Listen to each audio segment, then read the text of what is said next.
Hi there, I just got Pullip Classical Alice in the mail last week, and she is a beauty. I will be reviewing her on my channel, but she came to me with quite frizzy hair. She has these very elaborate and beautiful, beautiful ringlets, and I don't think that this is a reflection of any kind of misuse or mishandling of the doll. I think it's pretty typical for this kind of a hairstyle to become quite frizzy quite quickly with minimal touching, and so I'm going to take a couple of pictures to show you the before condition of her hair. And then after I'm finished brushing and fixing it all up, I will show you some side-by-side comparisons of the before and the after. So you'll see that on my work surface here, I have all of the essential tools that I need for conditioning a doll's hair. I have a wire brush. I use an American Girl doll brush. I have a toothbrush, and it's important that your bristle brush is a wire bristle brush with metal pins in it, because a plastic brush will make the hair more frizzy. I also have a little supply of jelly beans because I will be at this for quite a while and I might need some sustenance, so make sure that you have some proper snacks alongside you when you're doing this. And I have a white cloth. It doesn't have to be a white cloth, but I have a cloth so that when I flip the doll over, her face won't get any scratches, or it won't get any shiny spots on it. So you see that the supply that I have that's off screen is a little water bottle that I'm using to spray the hair. Before I brush it, I do like to wet the hair just to give it a little bit, just so that it doesn't get so frizzy as I'm brushing it out. The water just kind of helps the brush move through the hair and not make it quite so big and puffy at the end of brushing it out. So I do have a 2-part series on wig care on my channel. I will link both of those videos in the information section for this one and in cards up in the top corner of this video.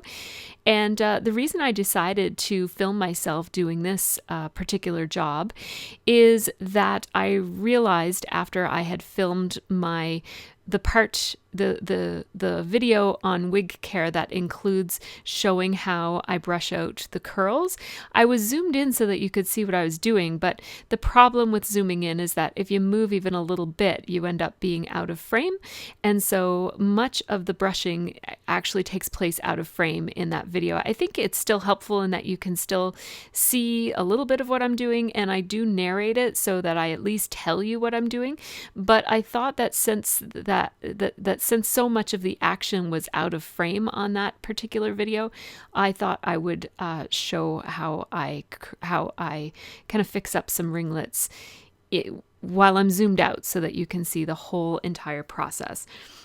Now, this whole process took me about 27 minutes to do her whole head of hair, so it's not a quick process, but going through hair by strand and just kind of brushing out the frizz and then rejigging the curl, I'm going to call it. Just, you see me, I just kind of like play with it, I spiral it, I brush it out, and I kind of keep on fiddling with it until it looks smooth and like it's all falling the same way and kind of curling up into a ringlet. And I just kind of keep playing and teasing and coaxing it, not teasing as in back combing, but I mean just kind of playing around with it until each of the strands becomes a nice little perfect ringlet. And you'll see that I am keeping each ringlet individual and separate from the others, and you'll notice that I use my scissors to trim off some little ends at the very end of some of the ringlets, and I'm doing that because if it's really frizzy, that's really the best way to get rid of it, is to just trim off the little ends that hang out. Some of these curls need a little bit more care than others, so you'll notice that some of them I'm not doing very much to. So if it doesn't need to be brushed, I'm not brushing it, because the more you brush doll hair, the more likely it is to get frizzy. So if a ringlet can be just put back into place with my fingers, now my fingertips are quite wet at this point because I've been wetting each ringlet as I go, and so sometimes just running, kind of twisting your wet fingers around the barrel of the curl brings all of those little strands back into place. And I'm also making sure that any hair that doesn't seem to belong in any of the curls, I'm moving it so that it goes into one of the curls, so that all of the little frizzy strands that were in between all of the curls, they all end up having a home in one of those ringlets. Again, I'm just trimming the ends as necessary. And I really wish it was this fast, but this is 4 times the speed of which I was doing it. But I really wanted to give you guys a chance to see it in a better frame than the other video has. So I guess you might be able to consider this like a part 3 of wig care. Kind of just a fast forward of the ringlets. And in my other videos, I actually didn't have a doll that had such tight ringlets. I had a doll that has similar hair, but not quite as tight and not quite as many ringlets as this. So this is a little bit of a different head of hair anyways.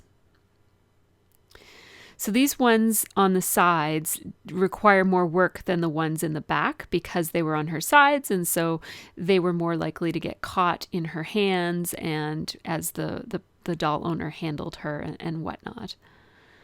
So again, my fingers are pretty wet here, so I don't have to do a whole lot, and when I can get away with it, I'm not brushing those curls. But these ones on the sides pretty much need to be brushed.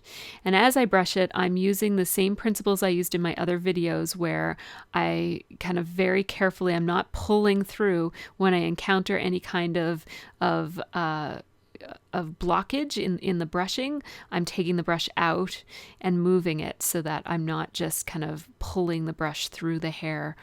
I'm just very, very carefully coaxing the frizzy tangled parts, just coaxing them right down the shaft of hair to the very, very bottom.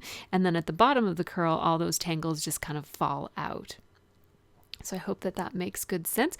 Look at how pretty her hair is, even from this angle that you can't even see very well. Her hair is in quite a bit better shape already.